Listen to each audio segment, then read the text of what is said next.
So you've been following American politics for a while, many of you maybe for multiple cycles. So here's a little test for you.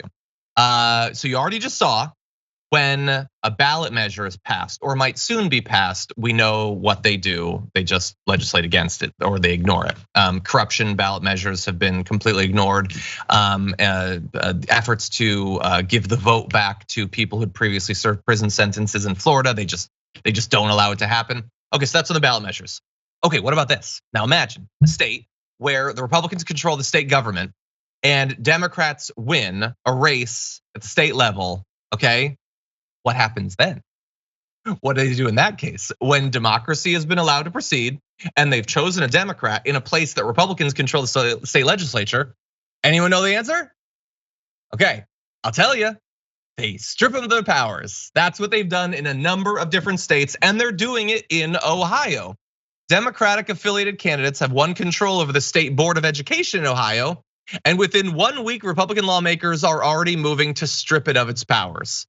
And it's especially ridiculous in this case, where again, Republicans have been trying to run on this, take over the school boards, fill it with Karens, get everyone involved, look through every single book, try to find anything that makes you briefly uncomfortable, and then set it on fire. Well, the voters of Ohio didn't buy that, and they chose Democrats, so now the Republicans are trying to strip them of their power. As of right now, the board is responsible for what K through 12 public education looks like in the state. What they want to do though is strip members from developing education policy, establishing financial standards, and implementing programs. Republican State Senator Bill Reinicki says the Department of Education needs a massive overhaul, but it's just to improve student success. That's what we need. And so they're gonna strip everything down from this group so they would only be left with selecting the state superintendent, licensing teachers, handling staff disciplinary issues, and making school territory transfer decisions. So all of the policy stuff, all of the curriculum stuff, all of that will be gone because the people of Ohio had the temerity to choose Democrats. Jordan, thoughts? It shows what Republicans' ultimate game is, and that is just to control everything in perpetuity. They don't want a fair election system. They don't want a peaceful transfer of power from the presidency down to the local level. They don't care. They want to take control, inflict and affect everyone with their, fringe views. That's just what they want. So it's frustrating to see as someone who grew up in Ohio, knowing how much better the state could be. But it's just totally corrupt and antithetical to these core ideas that people understand about our government, how our government should work, and how our elections should work. Yeah, it's a war on democracy. That's what it is. Like, if democracy is not delivering the outcomes they want, they are done with it, and they couldn't be any clearer.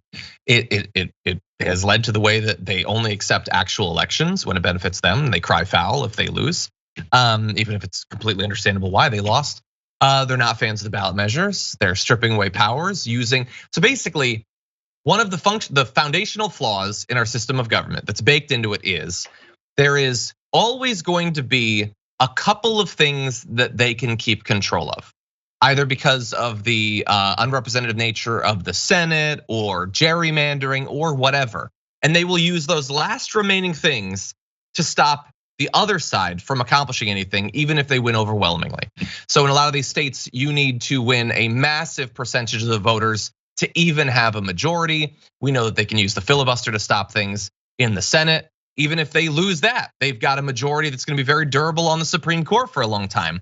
This unrepresentative baked in structure is going to allow them to stop us from proceeding for potentially a long time going forward. It makes the task of actually translating what people want into action far, far more difficult than it needs to be.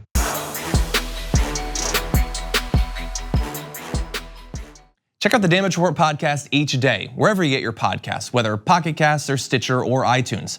You can join me as I give you the news and stories you want, with a range of co-hosts and interview guests jumping in on the fun each day. Again, that's the Damage Report, wherever you get your podcasts. And if you get them at iTunes, don't forget to rate and review. Sometimes I'll read them live on the show.